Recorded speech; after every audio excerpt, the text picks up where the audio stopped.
Assalamualaikum warahmatullahi wabarakatuh.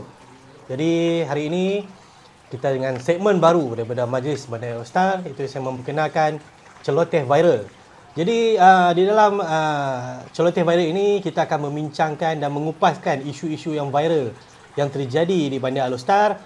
Di samping itu kita juga akan mempromosikan apa-apa program ataupun rancangan yang telah dirancang oleh Embas untuk bersama-sama penduduk All-Star. Umumnya khususnya di All-Star ini kita sama-sama mengetahui apakah perkembangan ataupun perancangan yang telah dijalankan di All-Star ini. Jadi untuk segmen pertama ini celoteh viral kita adalah berkenaan dengan Warden Lalu Lintas. Jadi bersama saya ialah Encik Syahir, Ketua Bahagian Penguatkuasaan Majlis Bandaraya All-Star. Jadi Encik Syahir, apa khabar? Alhamdulillah, sihat. Okey, boleh kenal diri sikit.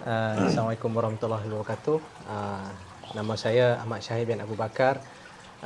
Sekarang bertugas sebagai Ketua Bahagian di Bahagian Penguatkuasaan Majlis Bandaraya All-Star. Okey, kita terus ke poin kita untuk hari ini, iaitu berkenaan Warden Lalu Lintas. Okey, jadi untuk perkembangan yang lebih lanjut, saya menjemputlah Encik Syahir untuk bagi sikit, orang kata, pengenalan lah.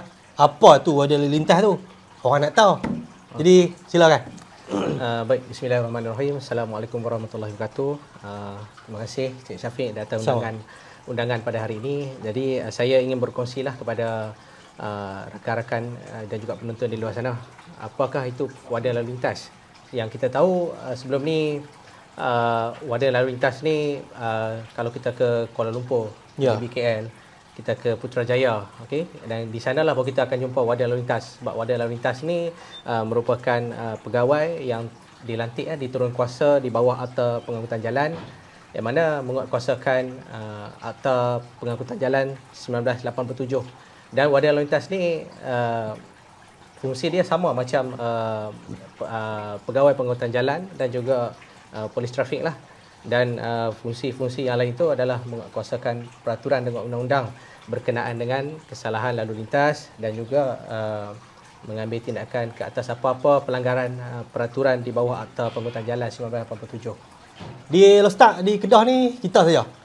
Okey, terlebih dahululah saya nak berkongsi maklumat sedikit lah. Pada tahun 2019 terdapat pindaan ke atas Akta Pengangkutan Jalan, yang mana pindaan di bawah Seksyen 3A memberi kuasa kepada Yang di-Pertua Datuk Bandar dan juga pengerusilah Majlis Perbandaran dan juga Majlis Bandaraya.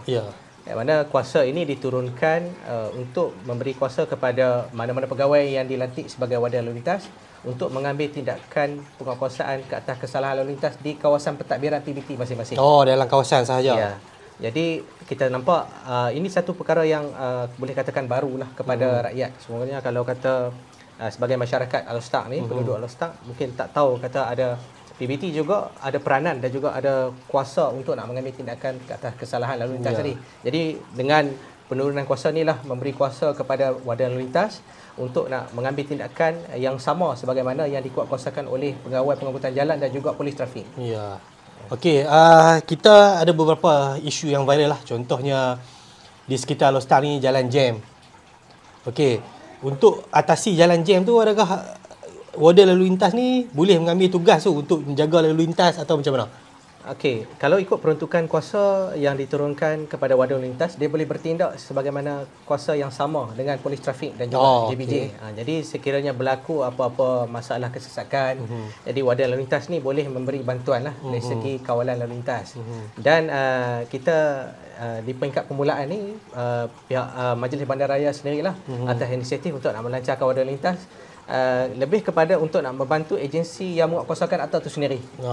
Yang mana ada sekarang ni kita ada JBJ, kita ada polis trafik di Bandaraya All-Star. Kita tahu bandaraya ni bandaraya yang baru nak membangun, bandaraya yang masih lagi belum berkembang pesat lah. Tapi ke depan kita akan lebih menghadapi masalah-masalah banyak lintas, jalan jam kita akan menghadapi pelbagai masalah. Kalau dulunya nak jamnya waktu raya, waktu ni. Sekarang ni waktu bekerja pun kita dah balik kerja pun kita duduk lah kereta setengah jam. Kita dah mula alami dah perkara tu sebab berlakunya peningkatan pengguna jalan raya dan juga ekonomi di All-Star ni makin pesat lah. Ya, betul. Okey, Warden Lalu Lintas ni di peringkat BBT ni Kita tahu di BKL dah ada. Jadi di Kedah ni, berapa PBT yang telah dilantik ataupun telah diwartakan untuk melaksanakan order lalu lintas ni?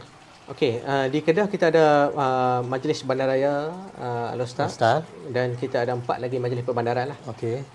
Sehingga kini kesemua PBT ini Majlis Perbandaran Langkawi, kita ada Majlis Perbandaran Sungai Petani, Majlis Perbandaran Kubang Pasu dan juga Majlis Perbandaran Kulim. Okey. Jadi kelima-lima PBT di negeri Kedah ni telah mewartakanlah nama-nama wadah lalu lintas tadi. Okey, Cik Syed. Satu persoalan lah mungkin duk bermain-main di fikiran penduduk ni. Kita dah ada polis trafik. Kita dah ada polis, kita dah ada JPJ. Jadi, pasal apa yang PBT ni pun perlu buat ataupun ada wadah lalu lintas ni? Okey, macam yang kita tahu, tak semua masalah yang berlaku di satu-satu kawasan tu dapat diambil secara menyeluruh, dikuatkuasai secara menyeluruh oleh mana agensi yang terlibat tadi. Kita di PBT pun kita ada masalah-masalah yang berlaku. Kita beri contoh satu lah. Di Al-Ustaz ni kita ada berlaku peningkatan kenderaan buruk yang ditinggalkan di jalan, di bawah jalan lah. Jadi kenderaan-kenderaan buruk ni bila dia menyebabkan bila ditinggalkan di bawah jalan, dia boleh menyebabkan satu masalah halangan kepada kita, dan juga menyebabkan satu masalah lain lah, boleh menyebabkan kotoran dan juga sebagainya. Dan ini bukan berlaku di Bandaraya Al-Ustaz saja, ini berlaku di seluruh Malaysia. Satu isu yang isu besar juga lah kita perlu ambil tindakan, walaupun di bawah bidang kuasa kita sendiri, di bawah Akta Kerajaan Tempatan kita ada peruntukan dan undang-undang, tetapi ia bila melibatkan kenderaan yang ada nombor kenderaan, nombor pendaftaran ni, jadi kita perlu, ya, kita rasakan akta pengangkutan jalan ni perlu untuk diberi kepada pihak PBT, especially lah untuk nak menguatkuasakan, nak mengambil tindakan ke atas kenderaan-kenderaan buruk tadi. Selama ni kita menghadapi masalah untuk nak melupuskan kenderaan sebab kenderaan didaftarkan di bawah pengangkutan jalan, dan kita ada masalah untuk nak melucut hakkan. Kita perlu lucut hakkan dulu nama dalam geran kenderaan tersebut, barulah kita boleh melupuskan. Jadi dengan adanya akta pengangkutan jalan ni, kita boleh kuatkuasakan secara terus, ambil tindakan teruslah berbetulan dengan apa yang tindakan kita buat. Okey, kalau kita nak minta sikitlah Cik Syahir untuk terangkan sikit apa kesalahan-kesalahan yang boleh warden kita ni ambil tindakan. Adakah semua yang polis buat tu boleh ataupun kita ambil sikit-sikit saja? Okey. Sehingga kini kita di peringkat permulaan ni lah kita akan menguatkuasakan tindakan kesalahan di bawah Seksyen 53, itu mengeluarkan saman kepada semua pesalah jalan lalu lintas yang mana melakukan kesalahan yang melibatkan peraturan di tempat letak kereta. Sebagai contoh dia, kita tengok double parking, yang parkir bertindih, kita ada kenderaan yang masuk di jalan sahala, dan mana-mana kenderaan yang mengganggu halangan lah yang ketika di jalan raya tu lah. That's why kita nampak adanya kuasa yang diberikan kepada pihak BBT ni, walaupun tidak melaksanakan secara menyeluruh, tapi kita boleh membantu menyelesaikan sebahagian masalah-masalah tadi yang berlaku. Okey, mungkin ada persoalan lah di kalangan penduduk ataupun rakyat di Al-Ustaz ni. Bila kita nak pergi saman tu, mestilah kita kena minta IC. Ya. Okey, jadi adakah warden ni diberi kuasa untuk kita ambil IC mereka untuk kita keluarkan saman? Okey, sebagaimana yang kuasa yang diturunkan oleh akta tu sendiri kepada warden lalu lintas, jadi warden ni boleh bertindak untuk nak meminta maklumat dari segi keabnalan dan juga memeriksa kenderaan tu sekiranya perlulah. Sebab bila kita nak mengambil tindakan saman ni dikeluarkan kepada pemandu ataupun mana-mana orang yang melakukan kesalahan.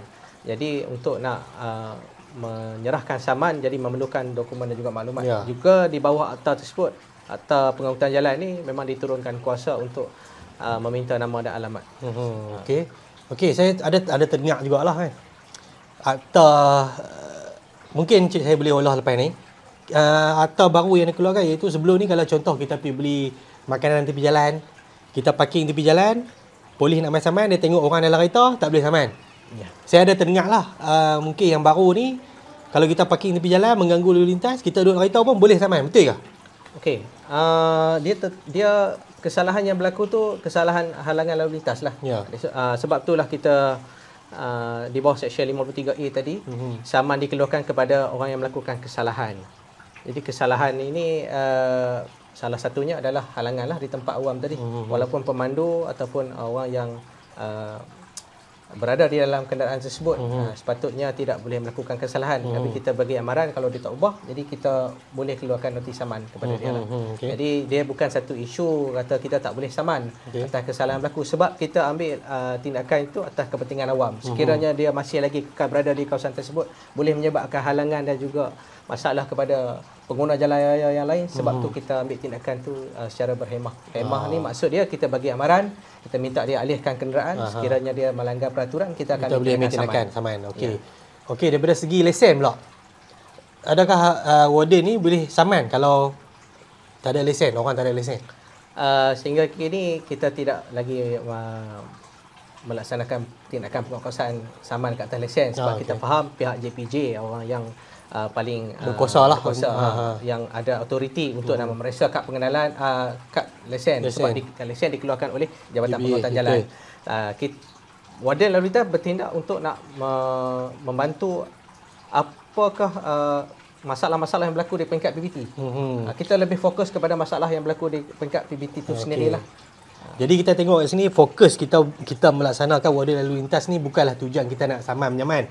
Tapi kita nak memudahkan lalu lintas di sekitar Alor Setar ni supaya bergerak lebih lancar. Betul. Okey, soalan seterusnya berkaitan dengan saman lah. Jadi kita tahu kalau kita kena saman dengan polis, kita tak bayar boleh naik court. Kita kena saman JPJ, tak bayar tak boleh renew lesen, tak boleh road tax. Jadi apa fungsi warden lalu lintas ni? Kalau kita kena saman dengan warden lalu lintas ni, apa tindakan selanjutnya yang boleh warden lalu lintas ni ambil? Okey, mana-mana pengguna jalan raya yang melakukan kesalahan apabila telah disaman oleh pihak warden lalu lintas, jadi saman ini adalah kita nak menghendaki pesalah tersebutlah untuk hadir di mahkamah. Kita buat pertuduhan terus di mahkamah, jadi tanpa melalui proses ketasiasatan. Kiranya dah pesalah tidak hadir di mahkamah, proses yang selanjutnya kita boleh untuk nak keluarkan waran tangkap dan kita boleh terus letakkan senarai hitam. Jadi mana-mana orang yang disenarai hitam ni lah yang tidak boleh nak buat urusan sebagaimana saman yang dikeluarkan polis dan JPJ oleh JPJ dan polis. Itulah satu kelebihan yang kita nampak warden boleh nak melaksanakan penguatkuasaan undang-undang lalu lintas itu sendiri. Kita boleh bekerjasama dengan pihak JPJ dalam sistem JPJ Link atau MySikap, dan kita boleh untuk bekerjasama untuk nak blacklist nama pemilik ataupun pemilik kenderaan yang telah melakukan kesalahan tadi di atas kesalahan yang telah disaman. Okey, jadi macam yang awal tadi lah yang disebut, tujuan kita bukan nak saman. Sebelum saman kita akan ada budi bicara dulu. Contohnya kalau parking tepi jalan tu, kita minta ubah dulu. Sekiranya tak diubah, barulah pelaksanaan saman tu akan kita jalankan.